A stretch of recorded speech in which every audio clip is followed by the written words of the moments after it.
예, 여러분 안녕하세요.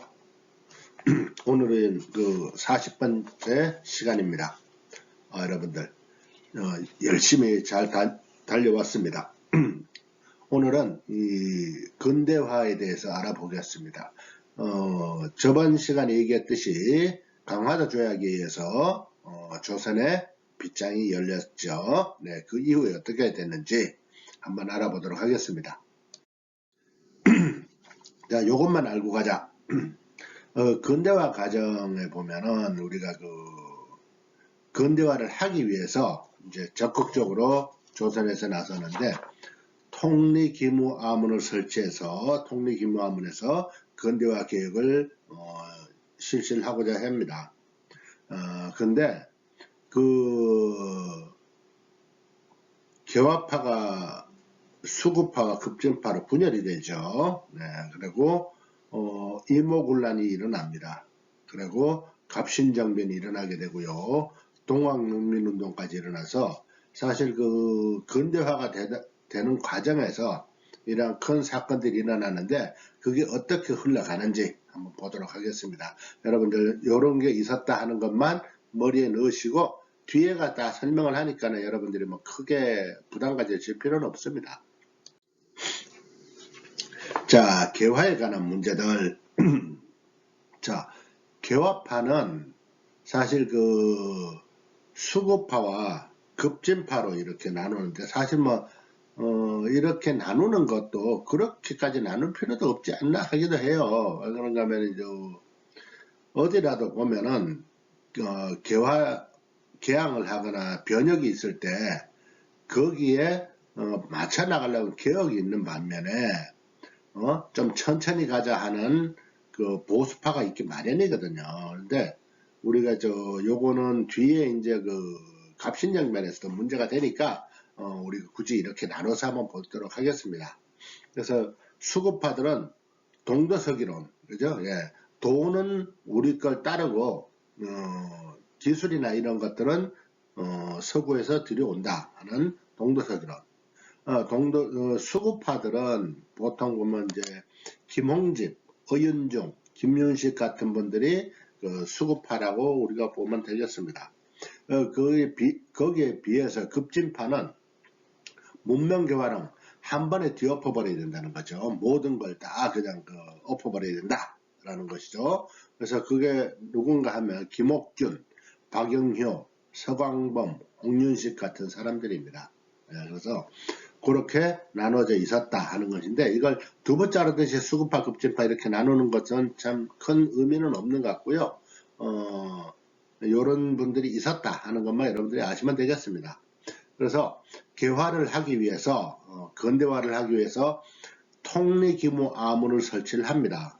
통리기무아문을 설치해서 이영을 설치를 해요. 무위영과 장어영을 설치합니다. 그럼 그전에는 뭐였어요? 군사제도가 5군형이었죠. 그죠? 예. 5군형이었는데 5군형을 2형으로 바꿉니다. 그래서 무위영과 장어영으로 바꾸고 그리고 신식 부대인 별기군을 설치를 합니다. 별기군의 교관은 일본 사람이 맞습니다. 그래서 별기군을 설치를 하게 되고요. 그 다음에 일본에 수신사를 보내서 그 근대 문명을 배워오게 하고 그 다음에 조사 시찰단을 일본의 비밀리에 또 파견을 해요. 그걸 신사유람단이라고도 하는데 이 사람들은 좀 비밀리에 파견을 했다 하는 것이고요. 그 다음에 청나라에는 영선사, 미국에는 보빙사를 파견해서 문물을 보고 배워오게 했습니다. 자, 이렇게 해서 개항이 되다가 보니까 위정척사운동이 일어나게 되죠. 예, 사악한 것을 배척하고 그 다음에 그 정도를 간다라는 것이죠. 그러니까 바른 것은 지키고 사악한 것은 배척한다. 요런 의미입니다. 이 위정척사가. 그래서 이 1960년대는 그때 이제 막 그 이양선들이 막 오고 할 때죠. 그래서 그때는 이제 이항로, 기정진 같은 사람들이 동상을 하면 개항을 하면 안 된다 하는 것이죠. 이게 무엇인가 하면 실제로 그때가 이제 그 중국, 일본 이런 데들이 이제 개항되고 나던 시점이었거든요. 그래서 그런 것이 있었고 1870년대에는 최익현 같은 분들, 최익현 이분은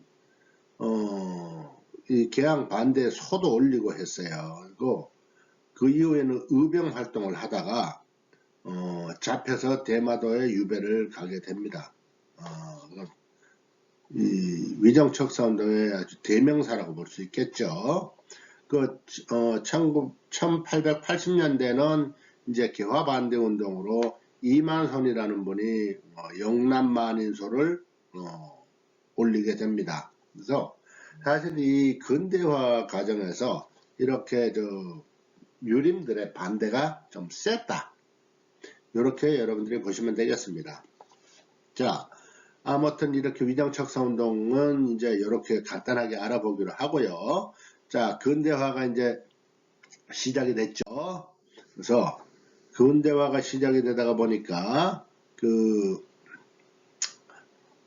이모군란이 일어나게 되는데, 이모군란은 먼저 이모군란이라고 먼저 말씀을 드리겠습니다. 이거는 왜 일어나게 됐냐 그러면은 그 별기군을 설치했다고 그랬죠. 신식군대인 별기군한테는 대우가 상당히 좋습니다. 근데 구식군인, 그러니까 무위영과 장어영에 속해 있던, 그러니까 우군영에 있다가 이제 그 이영으로 배속된 구식군인들한테는 굉장히 그 차별적으로 급여도 못 받고 그래요. 그래서 상대적으로 빈곤감을 느끼는 데다가 13달치 급여가 밀립니다. 그래서 한 달치를 먼저 줬는데 거기에 겨하고 모래 막 이런 게 섞여 있었던 거예요. 쌀에. 그래서 그들의 불만이 폭발합니다. 그래서 일본 공사관을 방어하고 그 다음에 별기군 교관을 살해합니다. 그래서 이렇게 해서 이모군란이 이제 일어나게 되는데, 여기에 흥선대원군이 다시 이름이 나오죠. 흥선대원군이 그 고종의 친정으로 물러나 있다가 흥선대원군이 이 군란 일으킨 사람들이 흥선대원군한테 가서 우리 이렇게 하랍니다 그랬더니 흥선대원군이 예스도 안 하고 노도 안 해요. 근데 그걸 당연히 예스로 받아들이게 되죠. 하지 마라 이런 얘기를 안 하니까. 그래서 그 흥선대원군을 등에 업고 그 사람들이 난을 일으킵니다. 그리고 경복궁까지 쳐들어가요. 그러다 보니 명성황후가 이제 그 주역이다 해가지고 명성황후를 죽여버리겠다고 난리가 납니다. 그래서 명성황후가 피신을 거듭해서 장원으로까지 피신을 하게 됩니다. 근데 피신하면서 청나라에 그 파병을 요청을 해요. 파병을 요청하니까 청이 들어와서 이 이모군란을 진압을 합니다. 진압하면서 흥선대원군을 청으로 압송을 하죠. 그렇게 해서 군란이 진압되고 난 뒤에 이제 제물포 조약을 맺게 됩니다. 그래서 조선과 일본 간의 제물포 조약을 맺는데 일본에 배상금을 지급하는 문제, 그 다음에 일본 공사관에 경비병을 주둔하기로 하고 이렇게 됩니다. 그래서 일본인들이 더 많이 들어오게 되죠. 경비병이라든가 이런 것들로 인해서. 그래서 공사관이 불타버렸잖아. 그죠? 예.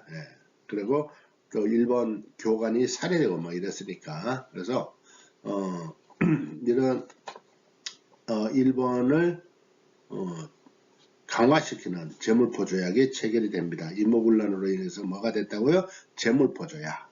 그 다음에 청나라는 청은 이제 그 진압하고 난 뒤에 고문을 파견합니다. 고문을 파견한데 마젠창과 멜렌도르프가 조선에 들어옵니다. 고문으로. 그래서 그리고 조청상민 수령무역장정을 체결을 해요. 그래서 이거는 뭔가 하면은 청나라 상인들이 그 조선에 들어와서 무역을 하는데 내륙에까지 들어와서 무역을 할 수 있다는 겁니다.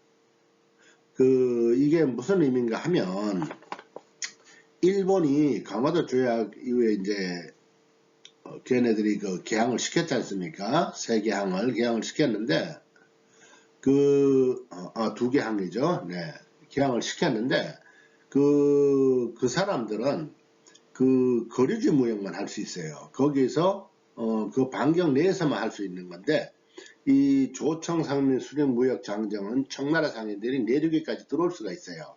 그래서 일본하고 거래하는 거는 개항지에서부터 거래하는 거는 일본이 개항지까지 가지고 오면 조선 상인들이 그걸 받아다가 내륙에 팔고 했는데 청은 그러질 않았죠.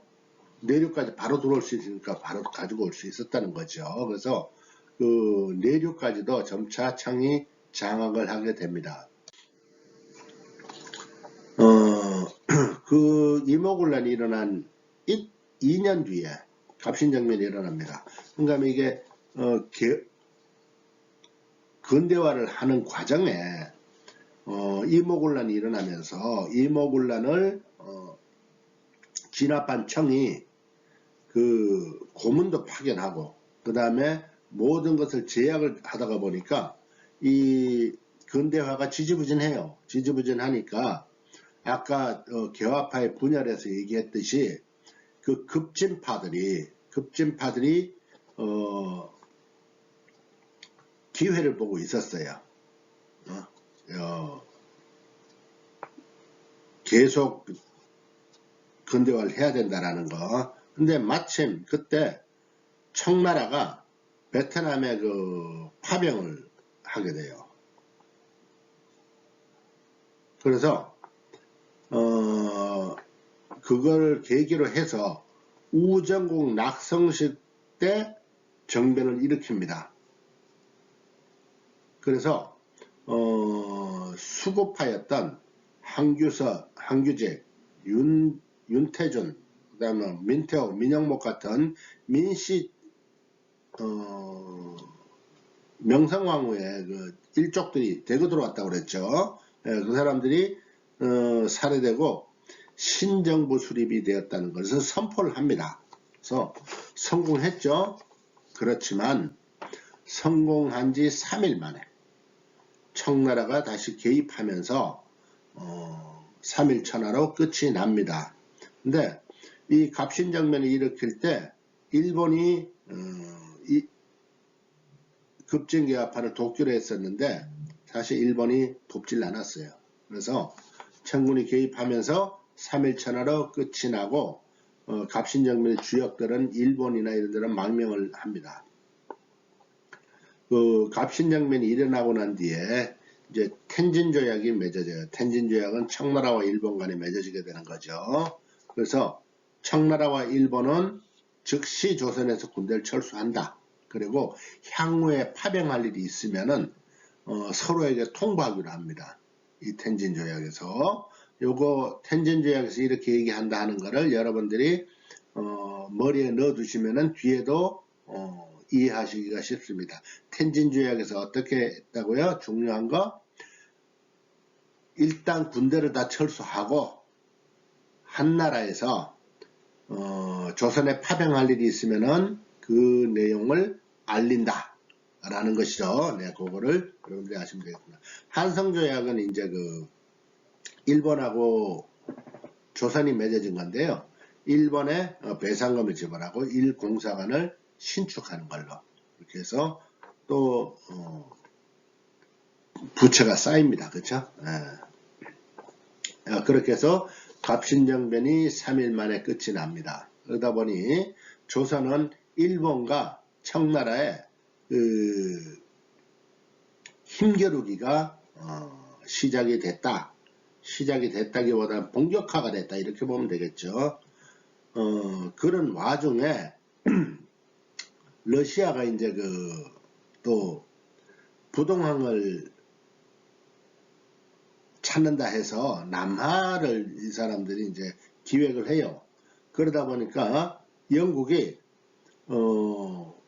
거문도를 점령을 해. 거문도가 어디 있는 거예요? 여수 쪽에 있는 거죠. 예, 거문도를 무력으로 점령을 해서 러시아를 견제합니다. 그래서 한 2년간 거문도를 영국이 점령을 하게 되죠. 근데 굉장히 신사적이었다고 얘기를 해요. 그래서 그러다 보니 뭐 러시아 그렇죠, 영국이 거문도 점령하죠, 일본이 그러죠 하다가 보니까 독일 부영사였던 부들러가 조선은 중립화를 해야 된다라고 얘기를 하고요. 6.1준도 그렇게 얘기를 합니다. 조선 중립화는. 그러나 받아들여지지 않습니다. 그리고 이제 동학 농민운동이 일어나게 되는데요. 동학은 말씀드렸죠. 교주였던 창시자였던 최재우가 혹세 무민의 죄를 물어서 목숨을 잃었다고. 그래서 동학 교인들이 교조 신원운동, 그러니까 최재우의 신원 복위운동이라고 보면 되죠. 복위운동을 교조 신원운동을 합니다. 그게 이제 삼례, 서울, 보은 이런 데서 집회를 하면서 그걸 요구를 해요.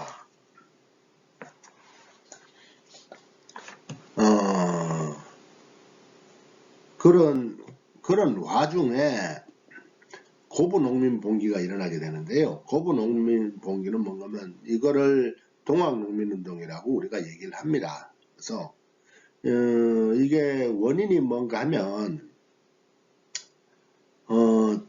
조병갑 그러니까 고부에서 조병갑이 만석벌을 만들어서 이제 물을 갖다가 뭐라 그럽니까?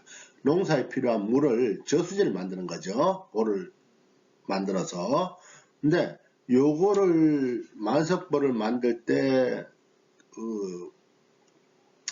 백성들을 동원해서 만들어 놓고, 그리고 이거를 근거로 해가지고 수세를 또 징수를 해요. 그리고 부친의 공덕비를 세운다고 해서 또 돈을 걷어요. 그래서 요런 학정을 많이 하다가 보니까 이제 전봉준이라든가 전봉준을 위시한 이 동학 농민들이 여기에 폭발하게 되죠. 그래서 고부 농민 봉기를 하게 됩니다. 그래서 이게 이제 커지다가 보니까 조병갑을 해임하고, 그 다음에 후임으로 박원명을 이제 중앙에서 파견을 하죠. 네. 그리고 안핵사로 내용을 파악하기 위해서 안핵사로 이용태를 파견하는데, 이 이용태가 안핵사로 왔죠. 근데 이 이용태가 오히려 와서 동학 농민들을 구속하고 봉기자들을 구속하고 해서 오히려 탄압을 합니다. 탄압을 하니까 본격적인 농민 봉기가 일어나요. 그게 이제 백산 봉기라고 하는데, 백산에서 이제 봉기를 해요. 백산 봉기를 하게 돼서 이 사람들이 황토현, 황룡천 이런 데서 승리를 합니다. 광군에 황토현 어딘가 하면 지금 한 정읍 정도 되고요. 황룡천은 전남 장성이라고 그래요. 그래서 그런 데서 이제 승리를 하면서 전주성에 입성을 한데 전주성에 이 농민들의 기세가 얼마나 셌던지 전주성에 있던 그 강군들이 다 도망가 버렸다고 그래요. 그래서 전주성에 그냥 무혈 입성을 하게 됩니다. 그래서 그러다 보니 그 정부에서 청나라에 동학농민운동을 그 진압하기 위해서 군대 파병을 요청을 해요. 요청을 하니까 청이 텐진조약이 뭐라고 그랬죠? 예, 파견할 일이 있으면은 서로에게 알리기로 한다라고 그랬죠. 그래서 청이 일본한테 우리 군대 파견한다라고 얘기를 해요. 그러니까 일본도 그럼 우리도 파견해야지 해가지고 두 나라 군대가 들어오게 됩니다. 청나라와 일본이. 그러다 보니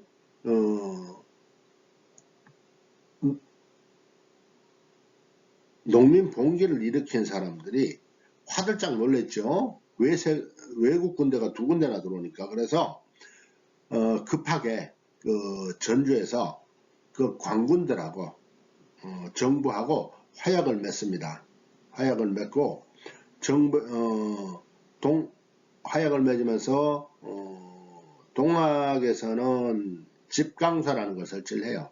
그래서 무슨 일이 있으면 바로 모일 수 있는 집강소를 설치를 하고 그 정부에서는 니들이 얘기하는 거를 들어줄게 하는 교정청을 설치를 합니다. 그래서 전주 화약이 맺어져요. 그리고 농민들이 이제 해산을 하게 되죠.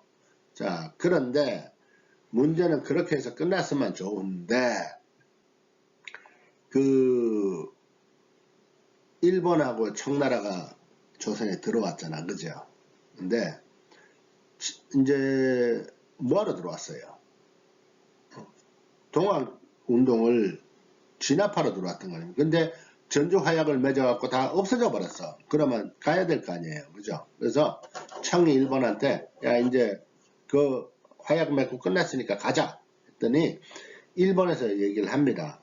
야 그러지 말고 온 김에 우리 공동으로 그 조선 내정간섭 하자 이렇게 됩니다. 그래서 청나라 그렇게 못하겠다 그랬더니 일본이 갑자기 경복궁을 점령을 합니다. 무단으로 점령을 하니까